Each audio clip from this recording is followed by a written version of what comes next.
everybody, welcome back to Sticky Floor Friday, the Internet Movie Show with an obligatory Christian Bale reference. Fuck's sake, man, you're amateur. Yeah, well, it's true, though. Anybody else think Batman needs to chill out a little bit? Maybe hang out with Michael Phelps for a couple minutes?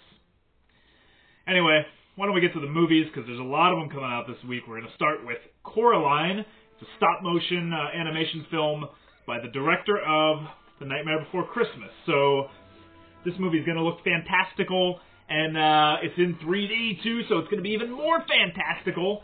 And I know the Nightmare Before Christmas fan base is rabid and a little strange, so for sure they're going to be lining up to see this movie. And honestly, out of everything that's coming out, this one looks like the most unique and the most interesting film. So for sure I'm going to recommend Coraline.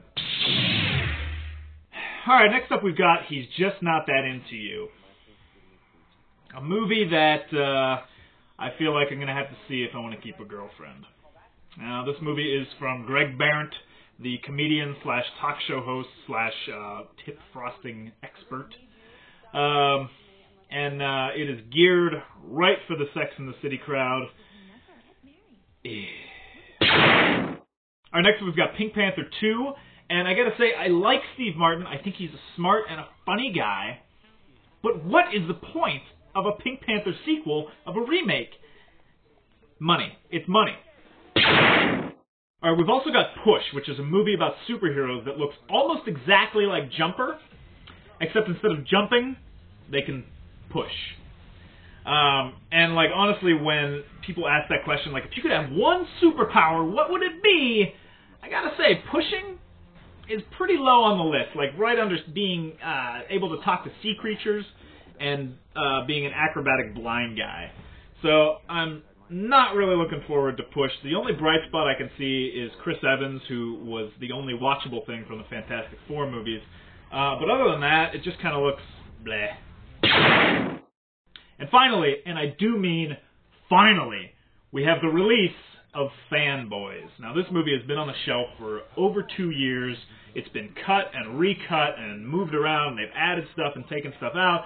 But essentially, the plot is a group of friends try and break into Skywalker Ranch to see an early copy of The Phantom Menace because their friend is dying from cancer and wants to see it before he dies.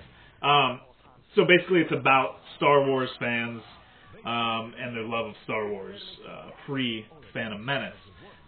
This, I mean, I've been excited for this movie, but as time gets closer, now that it's out, the reviews aren't very good. And if you want to see it, good luck, because it's only in about 45 theaters.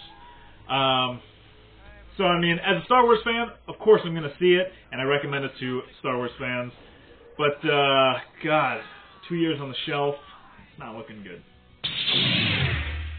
Alright, let's recap. Stop by Coraline. I'm not into that. Money, push away Push, and find Fanboys if you can.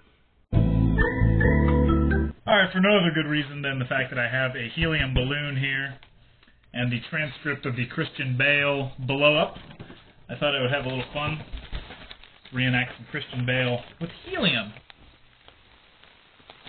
Am I gonna walk around and rip your fucking lights down in the middle of a scene? Why the fuck are you walking right through? What the fuck is it with you? I hope it was fucking good, because it's useless now, isn't it? Fuck's sake, man, you're amateur. But gee, you got fucking something to say about this prick? I didn't say it happened.